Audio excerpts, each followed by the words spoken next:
Téléspectateurs d'Ecclesia TV, c'est avec un réel plaisir que nous vous retrouvons dans le cadre donc de votre émission religieuse catholique Marie qui es-tu, cette émission de formation et d'information sur la télévision nationale catholique. Un autre numéro, un autre invité, mais assurément le même visage parce qu'il nous a fait la promesse de nous accompagner, d'accompagner le peuple de Dieu, d'accompagner les enfants de la Vierge Marie dans le cadre donc de la dévotion mariale, et il le fait si bien. Mesdames et messieurs, nous avons le plaisir de recevoir sur ce plateau de votre émission Marie qui es-tu le révérend Père Djedjiri Christian, qui, je le rappelle, est en poste à la paroisse Saint-François Xavier d'Anono, dans le diocèse d'Abidjan. C'est en Côte d'Ivoire pour vous qui nous suivez depuis donc, les autres pays. Sachez que le diocèse d'Abidjan, nous sommes naturellement en Côte d'Ivoire et la paroisse Saint-François Xavier s'y trouve. Alors, révérend Père, merci d'avoir accepté cette invitation. Je vous en prie, Germain. Nous sommes très honorés. Mais moi aussi. Et on vous êtes très occupé. De la Vierge Marie, on se rend disponible. Dieu merci. En tout cas, vous êtes très occupés parce que pour ce que nous savons, vos occupations en paroisse et puis dans vos différents secteurs pastoraux vous prennent suffisamment de temps, mais vous avez également le temps pour la Vierge Marie. Toujours du temps pour ma vie. Dieu merci.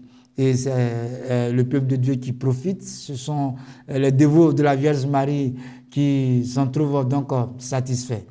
Alors aujourd'hui, nous allons parler de l'Assomption. C'est un thème qui a été proposé par le Père parce qu'il a souhaité que nous ayons une démarche pédagogique et que nous puissions répondre à certaines questions liées à cette grande célébration dans l'Église catholique, cette solennité qui a lieu le 15 août voilà, de chaque année. Et donc aujourd'hui, nous aurons cette démarche-là dans le cadre donc, de cette émission. Nous parlerons de l'Assomption. Nous allons aller par des questions et le Père nous donnera donc des réponses. C'est ce qu'il a souhaité pour que nous puissions éventuellement évacuer certaines informations sur ce dogme. Parce que généralement, au cours donc de la célébration de la Vierge Marie, on donne un enseignement, mais aujourd'hui, il a souhaité que nous comprenions tout le contexte qui entoure donc cette célébration. Et c'est ce que nous allons faire. Alors, révérend Père, il est question donc de parler d'Assomption. Déjà, que vous inspire ce thème? Le thème de l'Assomption renvoie, comme la définition de l'Église nous dit, la définition du dogme, c'est que la Vierge Marie, à la fin de sa vie terrestre, a été enlevée corps et âme au ciel pour y resplendir dans la gloire du ciel. C'est ça d'abord l'Assomption. Dit que Marie ne pouvait pas connaître, comme le dit saint Augustin, la corruption du tombeau. Elle a été élevée par Dieu en considération des mérites de son Fils.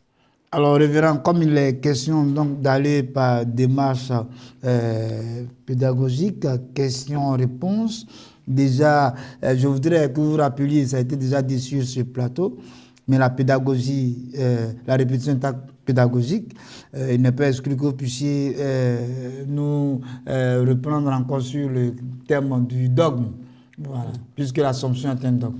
Le dogme, c'est une vérité de foi qui est révélée. C'est pourquoi la plupart des dogmes prennent du temps.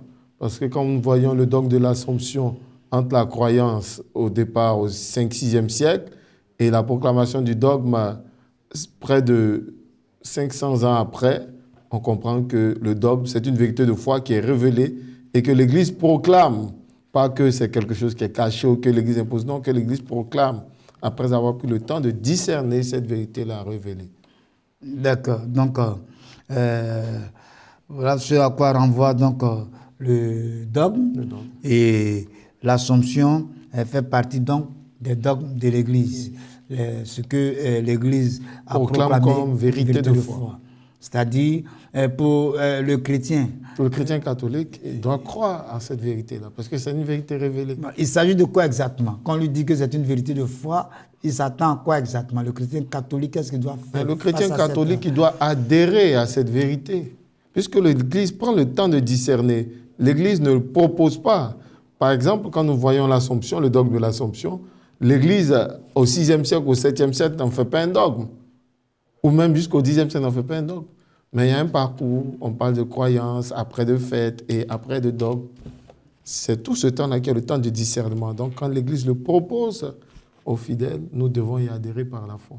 D'accord. Alors, l'obéissance de la foi. Tout à fait. Mais nous allons peut-être laisser de côté le thème. On va y revenir parce que je souhaite que nous puissions évacuer vraiment totalement cette question de dogme, d'adhésion donc du chrétien à cette vérité de foi qui est proclamée. Tout à fait. Est-ce qu'il est possible à un catholique de chercher lui-même à comprendre donc ce dogme et de mettre une distance sur cette vérité de foi qui a été proclamée? Ou bien alors, mettre une distance, c'est-à-dire qu'il dit, bon, ben, comme ça a été proclamé et que ça a été l'objet de recherche, lui, il peut avoir la liberté de ne pas y croire. Non, ce n'est pas une affaire de liberté, ce n'est pas une affaire d'apparition ou c'est une révélation privée. Non, ce n'est pas une révélation privée. C'est dans le cadre de la pensée de l'Église, la foi de l'Église. L'Église prend le temps de discerner, d'étudier, de réfléchir, les pères de l'Église, les évêques. Et quand cette vérité, comme je le dis, est proposée, nous n'avons qu'à y adhérer. Et donc, quand on est catholique... Il faut adhérer à cette vérité. Tout en cherchant à la comprendre, il faut y adhérer. Très bien. Mais est-ce qu'on peut être catholique et puis ne pas l'admettre? Non, ne pas l'admettre, ça serait dangereux. On se met hors de la foi catholique. Comme je le disais tout à l'heure, ça n'a rien à voir d'une apparition qui est une révélation privée. La Vierge Marie peut m'apparaître et puis vous, Germain, vous décidez de ne pas croire. C'est en toute liberté, mais ça n'enlève rien à votre foi. Mais si, par exemple, je dis, bon, la Vierge Marie n'est pas montée corps et âme au ciel, vous voyez que la foi prend un coup. Du coup, je me retire moi-même de la foi catholique parce que dans le credo, nous récitons ou nous disons des choses. Et c'est ce qui est la base de notre foi. Donc, on ne peut pas se rétracter pour dire, bon, je crois à telle ou telle chose. Soit on y croit, soit on n'y croit pas.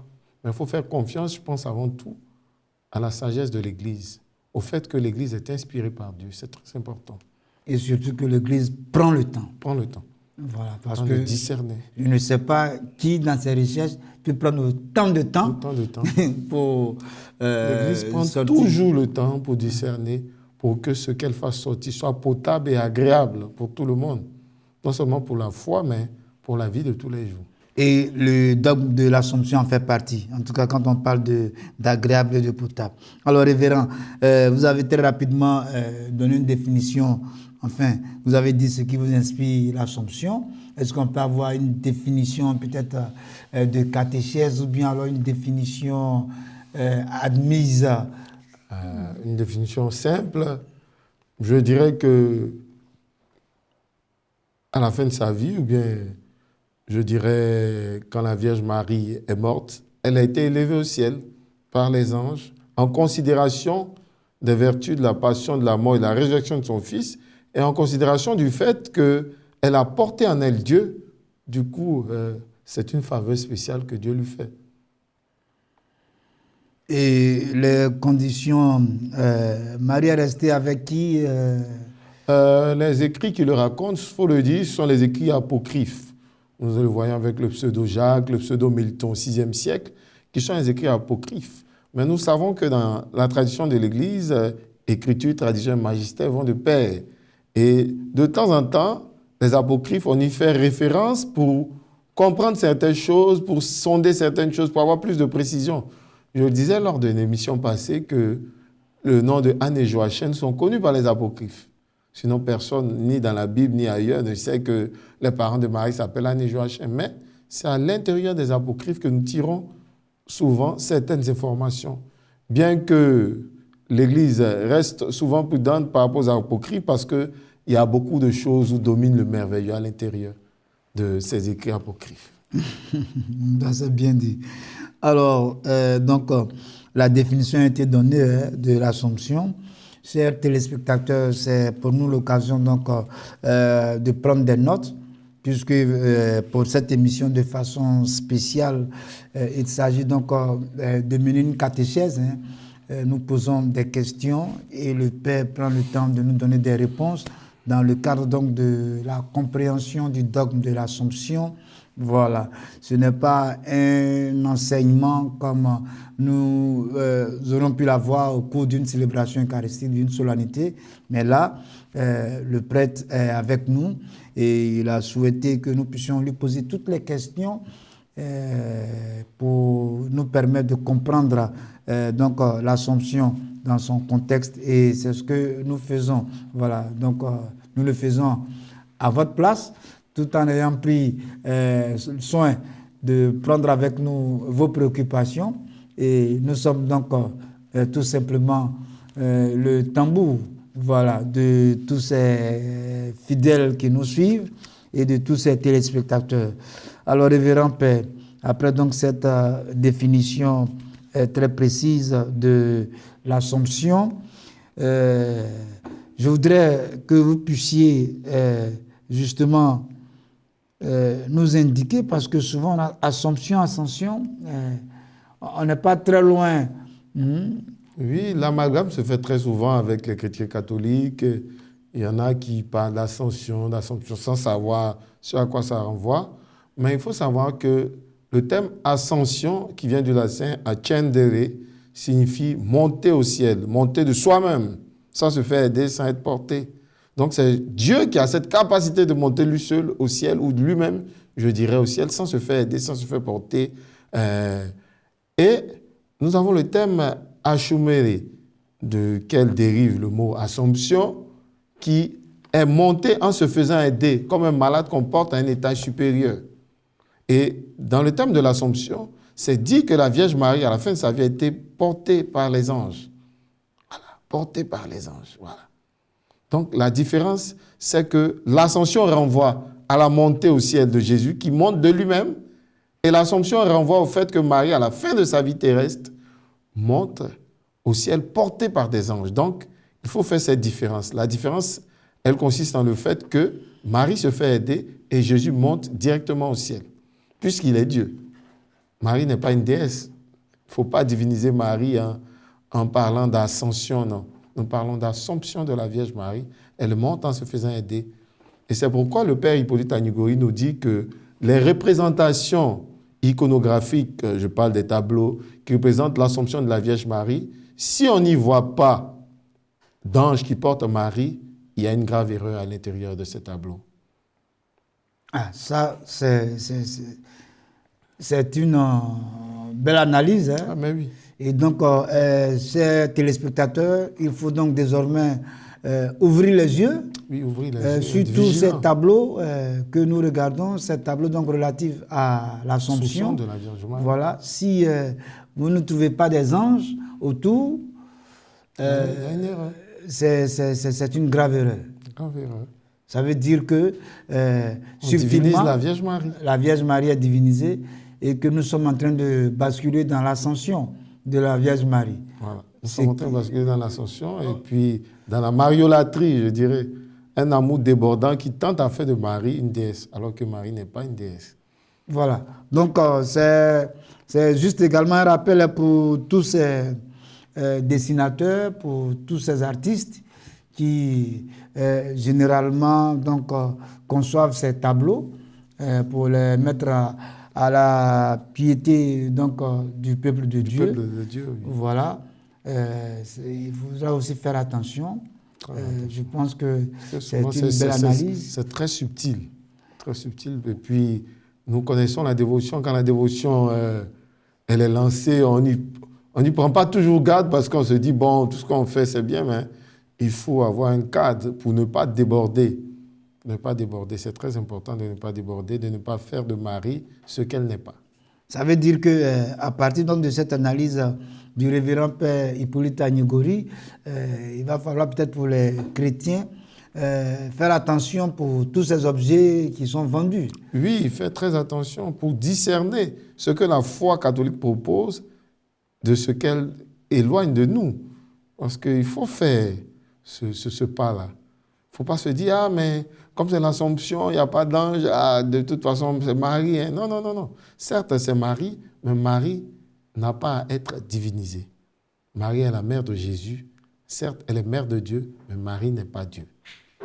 Et donc, partant de cette analyse-là, on suppose qu'il y a beaucoup d'autres tableaux, bien d'autres propositions qui peut-être sont des particularités. Ah oui, il faut faire toujours attention. Et si on n'est pas trop sûr, il faut se référer au moins au prêtre de sa paroisse ou au prêtre qu'on connaît pour avoir cette assurance de ce que cet objet de piété, tel ou tel tableau, tel objet de dévotion reste fidèle à la foi de l'Église. Dans sa conception, dans sa configuration. Ah ben, c'est bien dit. Et ça, voilà, je vous ai dit, à cette émission, on apprend toujours. Et ça, c'est une information que certainement beaucoup parmi vous n'avaient pas. Et le père, donc, Christian Guéguil, qui reprenait donc son aîné, le révérend père Hippolyte Ngori, vient donc d'attirer l'attention de tout le peuple de Dieu.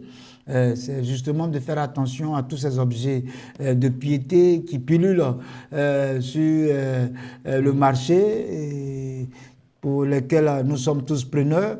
Voilà, dans le cadre donc de l'exercice de notre piété, il va falloir faire désormais attention. Et même déjà pour les tableaux que vous avez chez vous, il faut vous assurer que voilà, c'est vraiment des tableaux qui sont conçus donc avec l'esprit catholique, voilà, qui renvoie vraiment à la vérité catholique.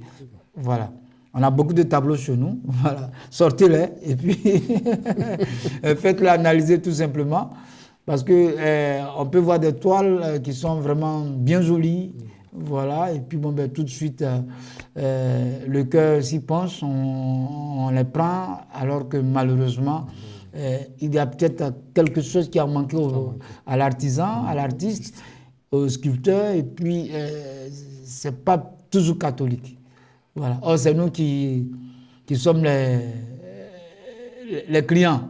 Voilà, parce que généralement, c'est nous qui utilisons donc, ces tableaux pour nos exercices de piété. En tout cas, merci, révérend Père, pour cette révélation. Et voilà, ça nous fait un clic, hein, ça nous fait un déclic dans la tête. Et donc, désormais, on va faire attention. Nous allons vraiment faire attention avant de choisir un tableau. Voilà, il faut le référer. Voilà, vous pouvez prendre des images, voilà, faire la photo du tableau et puis aller le présenter auprès de votre paroisse. Est-ce qu'on a des prêtres spécialistes mais tout prêtre pourrait se référer par rapport à l'enseignement qu'il a reçu au séminaire, à partir de la formation, il pourrait largement éclairer tout fidèle qui se présente à lui. D'accord, voilà. Donc, voilà ce qui est bien dit. Alors, merci, révérend Père, pour cette information de taille. Alors, il a été donc question d'expliquer l'Assomption et l'Ascension. Il a été très clair. L'Assomption, la Vierge Marie portée par les anges. Voilà. Et l'Ascension, c'est Dieu lui-même, en sa capacité de Dieu, qui s'élève de terre pour monter. Aussi. Voilà. C'est pour montrer toute sa divinité. Est-ce que dans l'histoire du salut, quelqu'un aurait bénéficié de la grâce de la Vierge Marie? Nous le voyons avec Élie qui est enlevé dans un char de feu. Il faut dire que la Vierge Marie, c'est à la fin de sa vie terrestre, c'est-à-dire à sa mort. Moi, Élie, il est enlevé par les chars de feu. Donc, parler d'Assomption, je dirais qu'il a été enlevé par des chars de feu. C'est ce que nous dit l'Écriture. Qui était dans les chars de feu, qui conduisait les chars de feu, on pourrait supposer que ce sont les anges. Donc on peut parler aussi d'Assomption en un certain sens pour Élie. Sinon, dans l'histoire du salut, il n'y a que la Vierge. La Vierge et Élie, je dirais. Voilà, qui partagent cette grâce oui. à laquelle un bon chrétien catholique, un bon serviteur devrait naturellement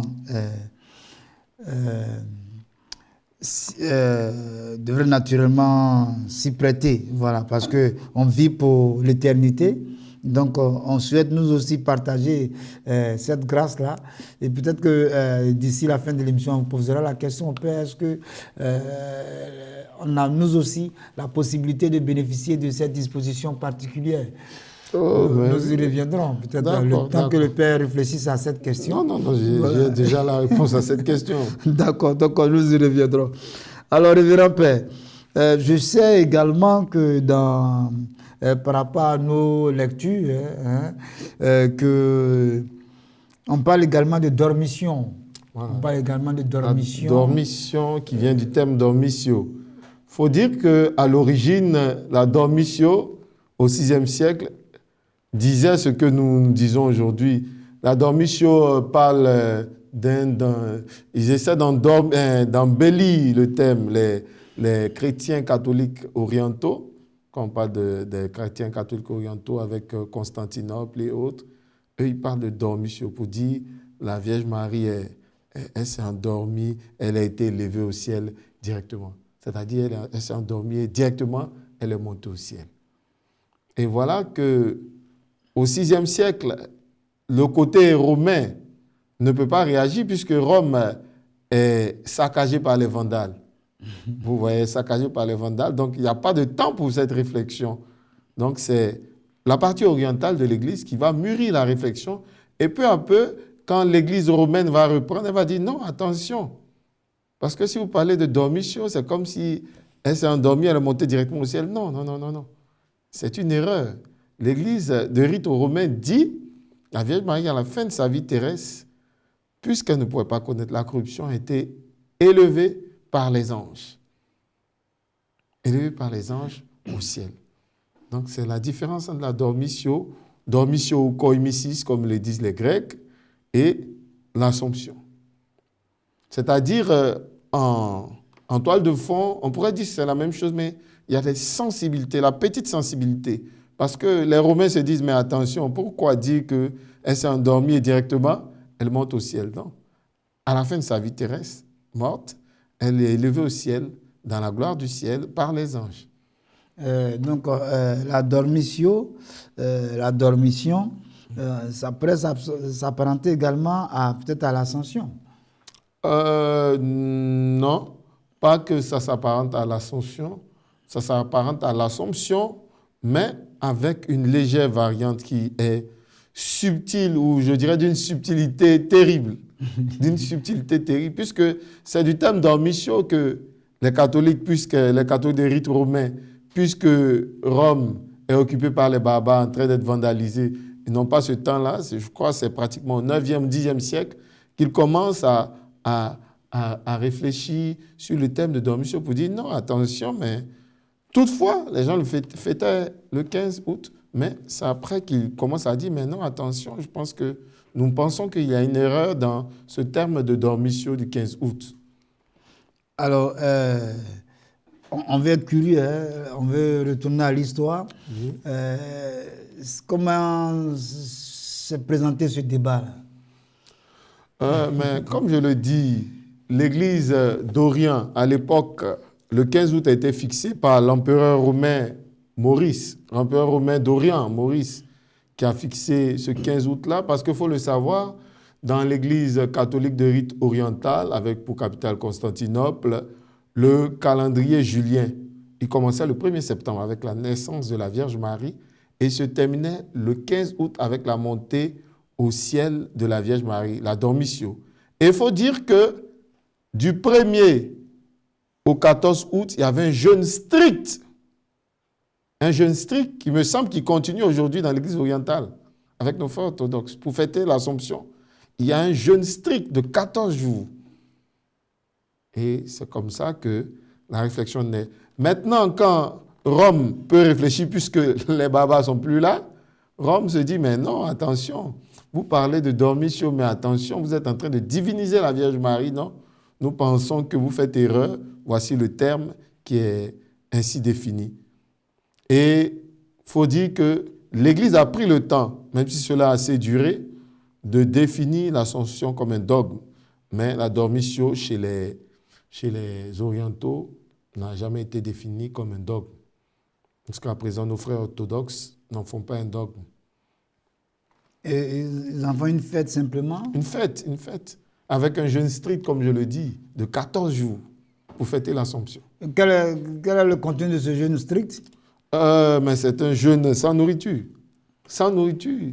Un jeûne sec, comme on le dit, ou un jeûne d'Esther, comme on le dit, comme on l'entend souvent, un jeûne vraiment sec, mais un jeûne de rigueur pendant 14 jours pour se préparer à célébrer l'Assomption, ou bien, je dirais pas l'Assomption, la dormition de la Vierge Marie. Alors, chers téléspectateurs, vous qui nous prenez en marche, vous êtes à votre émission mariale sur Ecclesia TV, Marie qui es-tu? Et aujourd'hui, nous recevons le révérend Père Dédi Christian, qui est donc en poste à la paroisse Saint-François Xavier d'Anono. Il nous fait l'honneur d'être avec nous sur ce plateau. Et avec lui, nous sommes dans une catéchèse au sujet donc de l'Assomption. Nous lui posons toutes les questions qui contextualisent l'Assomption afin justement d'avoir des éléments de réponse pour nous permettre de comprendre la célébration de cette solennité qui était dogme au niveau donc de l'Église catholique, donc une vérité de foi. Et il se prête donc à nos questions. Il nous a fait donc l'historique de l'Assomption. Il a défini l'Assomption. Nous avons établi la différence entre Assomption et Ascension. Et maintenant, nous parlons donc de dormition et Assomption, c'est-à-dire du côté de l'Église d'Orient et l'Église catholique romaine. Voilà, il faut préciser que c'est l'Église catholique romaine dans son entité orientale d'abord, avant la séparation, avant le schisme, dans son entité orientale et avec son entité occidentale avec Rome. Parce qu'il y avait des capitales, c'était des grands centres de... Vous avez entendu parler de l'Empire byzantin. Si. Tout ça, c'est ça. Voilà. Et donc, l'histoire s'invite au cœur donc de cette belle émission. Parce que, comme nous l'avons dit, nous gravitons autour de l'Assomption pour comprendre effectivement ce thème, ce dogme que nous célébrons.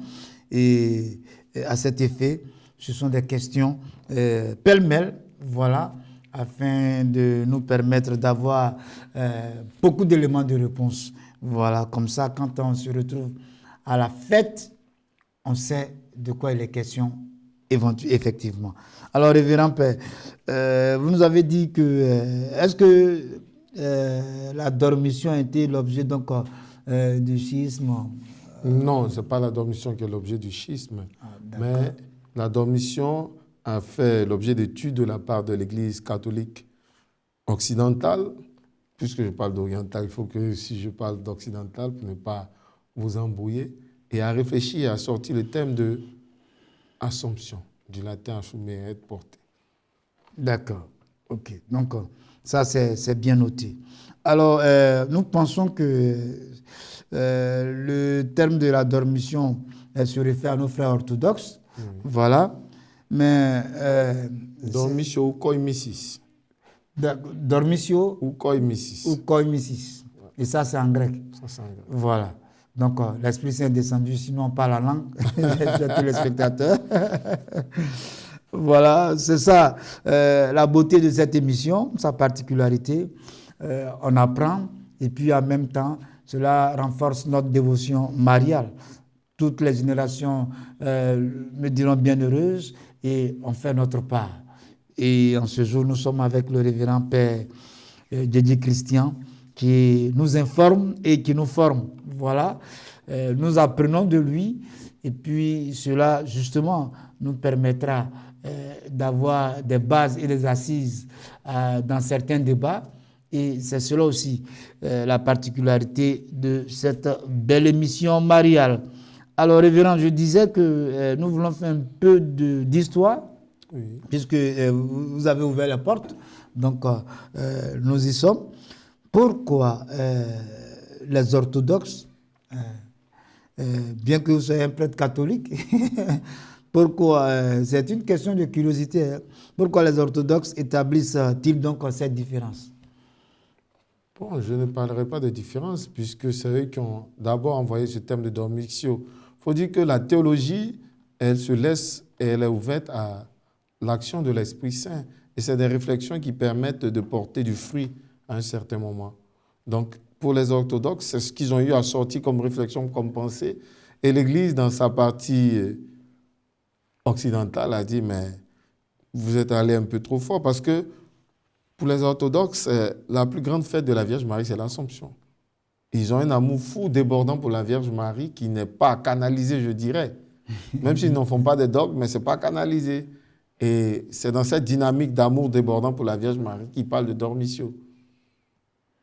Donc, ils aiment la Vierge Marie. Ils aiment la Vierge Marie. Comme les catholiques. Oui, peut-être plus que les catholiques. Plus que les catholiques. Ouais, plus que les catholiques. Donc, s'il y a... Nous devons prendre Marie chez nous. Mais sans être des hommes et des femmes qui débordent dans la dévotion, qui expriment mal ce que l'Église demande d'exprimer. C'est plus cela. Voilà, chers téléspectateurs, une autre information de taille. Hein. Voilà, on vous fait savoir pour les chrétiens catholiques que certainement que les orthodoxes aiment Marie plus que vous. Et donc, vous avez là encore un autre défi à relever. Quand nous voyons les orthodoxes, c'est ce qu'on appelle l'hymne acatiste. C'est une hymne qu'on chante debout. C'est une hymne à la Vierge Marie qu'on chante debout, de longues hymnes.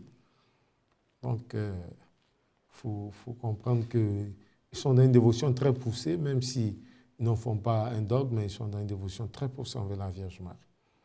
Mais nous qui en avons fait un dogme. Oui, nous en avons fait un dogme. Nous aimons beaucoup la Vierge Marie. On ne va pas le nier avec les images qu'on voit, des pèlerinages, l'intercession de la Vierge Marie dans la vie des familles, de tout un chacun. Mais eux, c'est une dévotion vraiment qui est poussée, je dirais. Mais j'ai l'impression que les catholiques le proclament plus. Pas qu'ils ne le proclament pas, mais nous sommes catholiques, donc nous nous intéressons à ce qui est catholique. De même qu'un orthodoxe s'intéressera à ce qui est orthodoxe. Donc, je dirais que c'est peut-être pas une simple méconnaissance de leur dévotion, mais il serait bon que de temps à autre, on ait des échanges avec eux pour voir à quel niveau se situe exactement cette dévotion à Marie. C'est une ouverture, c'est une perche que le Père nous tend. Assurément que nous verrons avec la direction d'Ecclesia TV et puis peut-être nous rapprocher de nos frères orthodoxes. Voilà, pour avoir une émission avec eux et puis voir un peu leur dévotion à la Vierge Marie, le contenu, le contexte. Et puis voilà, justement, ça fait partie des rapprochements des églises. Et l'église catholique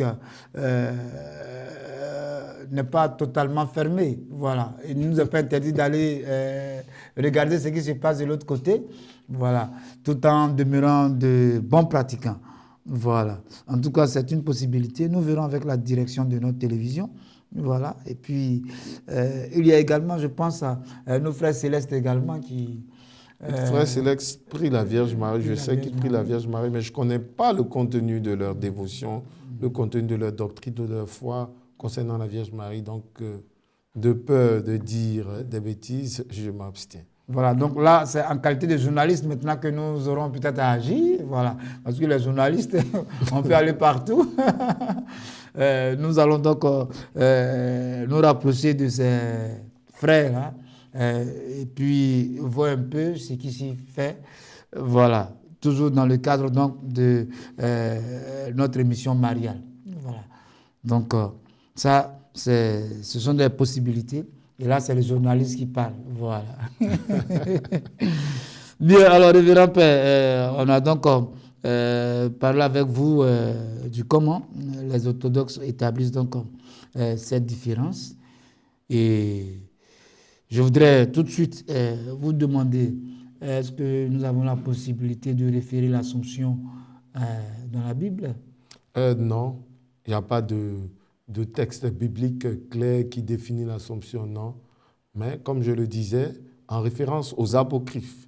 Les apocryphes nous servent à tirer des informations, souvent, même si à l'intérieur de certains apocryphes, il y a beaucoup de merveilleux, de fabuleux, qui font qu'on ne peut pas toujours s'y fier. Voyez que je vous avais dit ici, lors d'une émission, qu'il y a un évangile apocryphe qui parlait de ce que la Vierge Marie, quand elle était toute petite, elle était au temple, c'est les corbeaux qui venaient la nourrir. Ça n'a même pas été le cas pour Jésus. Donc, je pense qu'il ne faudrait pas exagérer.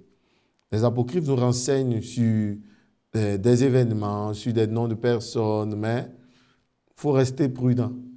Tout ce qui est caractère du merveilleux, du fabuleux, il faut rester très, très, très prudent.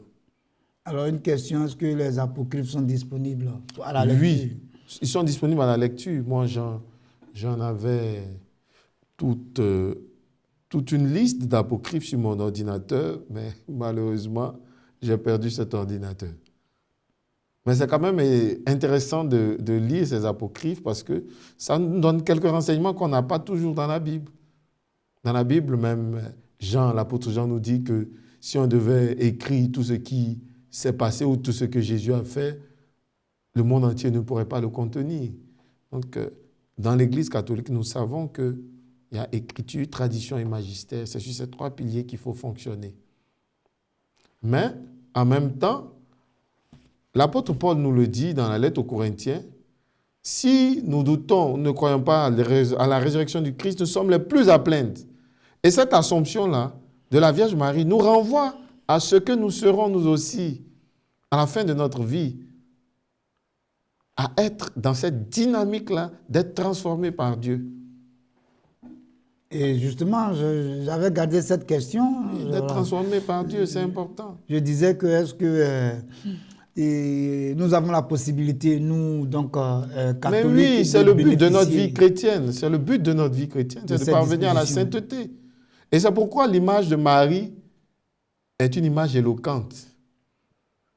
On pourrait dire, ah, mais Jésus est Dieu. Mais Marie n'est pas une déesse. Elle est toute entière de notre bord. Marie est humaine comme nous et elle a parcouru ce chemin, bien sûr avec la grâce de Dieu, en se laissant rejoindre par la volonté de Dieu. C'est ce que nous devons faire.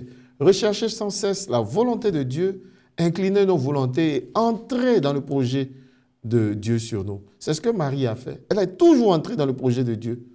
Elle n'a pas tenu compte de ses projets, de ses calculs. Non. Elle a tenu compte de la volonté de Dieu. Je suis la servante du Seigneur, qu'il me soit fait selon ta parole. Et c'est tout ce programme de vie que Marie a essayé de vivre. Et elle nous montre le chemin parce que c'est le but de notre vie chrétienne, parvenir à la sainteté. Nous aussi, nous devons être, à la fin de notre vie, dans le ciel, être là et chanter, dire merci à Dieu pour les merveilles qu'il a accomplies dans nos vies. Ça, c'est bien dit. Et donc, chers téléspectateurs, voilà, le Père nous montre la finalité de la vie chrétienne. Mais avant, justement, dans cette catéchèse assomptionniste, si on peut le dire ainsi, comment mettre les catholiques à l'aise quand on n'a pas de référence biblique qui renvoie à l'Assomption? Mais quand vous parlez du mot Trinité, le mot Trinité n'existe nulle part dans la Bible. Et il y a beaucoup de choses comme ça qui n'existent pas. Mais, comme je le disais, il faut que les catholiques apprennent à connaître leur Église. C'est pourquoi il faut se former. Formation, enseignement biblique, lecture et autres, qui nous permettent de connaître comment est-ce que notre Église fonctionne. Est-ce que vous savez que jusqu'en 357, avant la lettre festale, il n'y avait pas de Bible. Il n'y avait pas de canon des Écritures fixé. Mais c'est l'Église qui, de par sa sagesse, a dit, bon, il faut qu'on fixe un canon. Il faut qu'on enlève tel livre. Il faut qu'on enlève tel ou tel livre parce que ça ne reflète pas la foi, parce qu'il y a tel ou tel livre qui n'est pas pratiqué dans toutes les assemblées. Si je vous disais, par exemple, le Diatessaron de Tatien, est-ce que ça vous dit quelque chose? Rien du tout. Tatien a pris les 4 évangiles et en a fait en un seul bloc. C'est-à-dire Matthieu, Marc, Luc et Jean. Il en a fait un seul évangile, c'est le Diatessaron de Tatien. Mais l'Église a dit non. De côté, il y a l'évangile de Judas, l'évangile des Maccabées. Il y a plein d'écrits comme ça qui ont été mis de côté par l'Église. C'est pour dire que, au-delà du fait que ce ne soit pas dans la Bible, il faut faire attention. C'est une vérité révélée. Faire attention dans la mesure où il faut connaître l'Église. Il faut savoir que c'est écriture, tradition et magistère. Et quand on parle de tradition, souvent les gens disent « Ah, la tradition, pour faire simple, c'est comment est-ce que les apôtres faisaient à l'époque. » Et quelle est la transmission qui s'est faite jusqu'à nos jours. Vous voyez l'imposition des mains, par exemple, qu'on fait lors de l'ordination. Mais ça remonte aux apôtres. Ça remonte aux apôtres. C'est les impositions de main qui remontent aux apôtres peu à peu, peu à peu, peu à peu. C'est la transmission du pouvoir. Donc, c'est ça la tradition. Donc, il ne faudrait pas qu'on pense que l'Église mystifie ou bien l'Église invente. L'Église n'invente rien. L'Église part de l'expérience. À partir de l'expérience qu'elle fait, elle mûrit sous le sceau du discernement ces vérités-là. Et si elle en fait un dogme, c'est pour la foi des fidèles. Donc, il n'y a pas à être gêné pour dire non, c'est ceci ou non, non, non, non. Il n'y a pas à être gêné. Je défie quiconque de me trouver dans la Bible le mot Bible. Mais ça n'existe pas. Le mot Bible dans la Bible n'existe pas. Donc, il faut faire un peu attention. Et puis, nous ne sommes pas des protestants qui parlent de seulement l'écriture, non. Et même encore, les protestants, nos frères protestants vont m'excuser pour ce que je vais dire. Mais jusqu'à la séparation, ils croyaient en tout ce qu'on faisait. D'où sort-il que les nouveaux protestants se mettent en marge de certaines choses? Vous savez avec moi que Luther a écrit les plus beaux textes sur la Vierge Marie.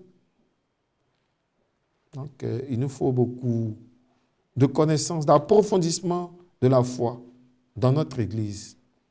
Il nous faut cela, approfondir notre foi, connaître notre foi un peu plus en profondeur.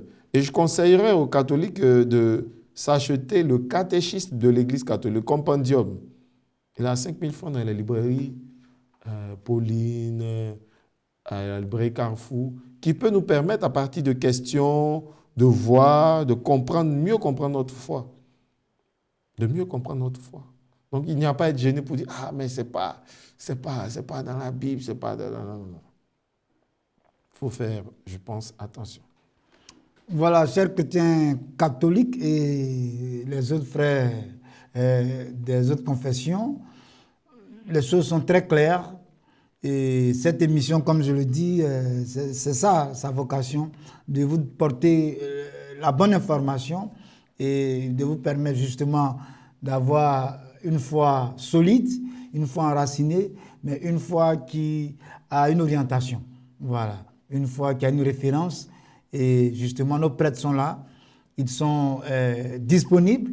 Il suffit simplement que nous puissions nous-mêmes accepter de nous former pour que nous puissions bénéficier de toutes ces connaissances-là. Et cette émission est à propos, justement, pour nous permettre de comprendre donc un certain nombre de choses qui relèvent donc de la pratique mariale. Et aujourd'hui, il est question donc de comprendre le contexte de l'Assomption. Un autre numéro de cette émission peut-être se penchera sur un enseignement dans le cadre donc de l'Assomption. Mais aujourd'hui, c'est une démarche de catéchèse. Ce sont donc des éléments de questions et réponses afin de comprendre effectivement ce que c'est que l'Assomption. Et je pense que le révérend Père Dédi Christian nous donne vraiment des détails qui nous permettent de comprendre un certain nombre de choses. Voilà, avec toutes ces citations, ces références. Et puis, on vient d'apprendre que le mot Bible lui-même n'existe pas dans la Bible. Voilà. Et qu'à un moment donné, nous étions ensemble et que Luther a écrit de très beaux textes sur la Vierge Marie. Donc, il y a beaucoup de choses qu'on ne sait pas parce que malheureusement, on ne va pas à l'information. On refuse de se former. Et on refuse de se former, malheureusement. Voilà. Or, on a la possibilité de se former. Et si vous voulez continuer de vous former, mais la référence mariale, c'est votre émission Marie qui es-tu sur Ecclesia TV. À cette émission, vous verrez défiler des prêtres de Jésus-Christ, voilà, qui vont vous porter un message marial, un message référé, un message appuyé, un message clair, un message qui est porté même par toute l'Église. Et donc, sur la base de ces informations, vous avez donc la possibilité, vous, d'être des messagers auprès des autres et leur permettre de comprendre et de partager, pourquoi pas, votre dévotion. Parce que nous le savons par expérience que certains frères d'autres confessions, pas qu'ils se cachent, mais visitent nos grottes. visitent nos grottes. Voilà. Parce que, ils attendent ce que Marie réussit dans ses humbles intercessions pour le peuple de Dieu. Et ils font l'expérience. Et donc, nous-mêmes qui sommes à la maison, il ne faudrait pas qu'on ait la culture du cordonnier, du fils du cordonnier. Alors, révérend Père, en tout cas, nous apprenons et nous voudrions peut-être vous permettre de nous dire un peu, peut-être pour terminer cette émission, donc un message que vous voulez renvoyer au peuple de Dieu, à tous ces téléspectateurs, en ce qui concerne donc le contexte de l'Assomption. Comme je l'ai dit, si votre emploi du temps vous le permet, on aura ici sur ce plateau une autre émission au cours donc de laquelle il s'agira donc de faire un enseignement sur l'Assomption. Mais aujourd'hui, nous étions dans une démarche de catéchèse, ce que vous avez souhaité pour qu'on puisse comprendre le contexte qui entoure l'Assomption avant justement d'aller à sa célébration. Donc, si vous avez peut-être un message dans ce cadre-là, nous allons prendre le message et puis conclure de belle manière cette belle émission. Je dirais simplement que l'Assomption de la Vierge Marie nous invite à regarder notre propre vie dans la dynamique de ce que nous sommes appelés, nous aussi, à la vie éternelle en Dieu. C'est un chemin d'espérance que Marie ouvre en effectuant son Assomption. C'est un chemin d'espérance pour nous, pour dire que nous qui sommes aussi humains, nous ne sommes pas abandonnés à nous-mêmes, non. Nous avons à regarder dans l'espérance auprès de Dieu parce que nous sommes appelés à vivre avec lui dans l'éternité. Et si nous sommes appelés à vivre dans l'éternité, il va sans dire que nous devons faire comme Marie, entrer dans la volonté de Dieu pour que toute notre vie soit aussi lumière, pour que toute notre vie soit chemin pour les autres. Marie a été chemin pour nous. Pourquoi pas nous ne devons pas être des chemins pour les uns et les autres? Il y a un évêque brésilien, dont Edler Camara, de vénérée mémoire, qui disait que notre vie est le seul évangile que beaucoup de personnes liront pour se convertir. Alors, en regardant Marie, nous aussi, nous pouvons essayer de convertir les uns et les autres en entrant dans la dynamique de la volonté de Dieu sur nous. J'insiste sur la dynamique de la volonté de Dieu, parce que c'est à l'intérieur de la volonté de Dieu que Marie s'est réalisée, que Marie a pu entrer dans la gloire du ciel. Elle n'a pas su dire non. Elle a toujours dit oui à Dieu. Quel que soit le moment, quelles que soient les difficultés, elle a toujours su dire oui à Dieu. Et le cardinal de Bérulle nous dit que en Marie, le soleil de Dieu ne fait pas d'ombre parce qu'elle était tout entière livrée à Dieu. Il nous faut nous livrer à Dieu. Faire fi de ce qu'on pense, de nos volontés, de nos calculs, de ce qu'on voudrait, pour laisser Dieu nous remplir pleinement. Même quand cela nous déroute, même quand cela nous abat, mais entrer dans cette confiance-là, dans la confiance que Marie a eue en Dieu. C'est dans cette confiance-là que nous devons entrer. Et je pense que là, ce sont déjà des bribes de cet enseignement que nous envisageons sur l'Assomption. Voilà, parce que ce qui a été dit est tellement bien dit que nous avons bon espoir que votre emploi du temps vous permettra de revenir sur ce plateau. Voilà, pour que nous ayons un enseignement donc, dans le cadre donc, de l'Assomption. Et ça, nous l'appelons de tous nos voeux. En tout cas, comme le Père l'a dit... Pour Marie, on a toujours le temps. Amen. Pour Marie, toujours le temps. Amen, amen, amen. Alors souvent on le chante, ce que Dieu a fait pour tant, il peut le faire pour moi aussi. Oui. Voilà, donc le Père nous dit que ce que Dieu a réalisé pour la Vierge Marie, voilà, il voudra bien le réaliser. Il voudrait le réaliser, mais voilà. C'est à nous de nous rendre disponibles pour qu'il le réalise. Comme amen. Marie s'est rendue disponible, nous aussi, nous devons être disponibles à Dieu pour qu'il réalise en nous ce qu'il a fait en Marie. C'est simplement notre disponibilité, notre ouverture de cœur que le Seigneur attend. Amen. En tout cas, merci, révérend Père Djedji Christian. Je vous le rappelle, le Père Djedji Christian est en poste à la paroisse Saint-François Xavier d'Anono. C'est dans le diocèse d'Abidjan. Voilà, pour ceux qui veulent l'entendre parler, parce qu'il s'exprime parfaitement bien en ce qui concerne les questions de la Vierge Marie. Voilà, nous profitons pour saluer son curé, le révérend Père César. Voilà, l'empereur. En tout cas, un prêtre qui travaille beaucoup au rapprochement des religions. Et c'est une très belle expérience que nous vivons du côté d'Anono. Je voudrais donc saluer sa détermination et lui dire merci de nous donner le révérend Père Christian qui nous accompagne donc dans le cadre de cette émission. Merci de nous avoir suivis. À très bientôt pour un autre numéro de votre émission mariale Marie qui es-tu.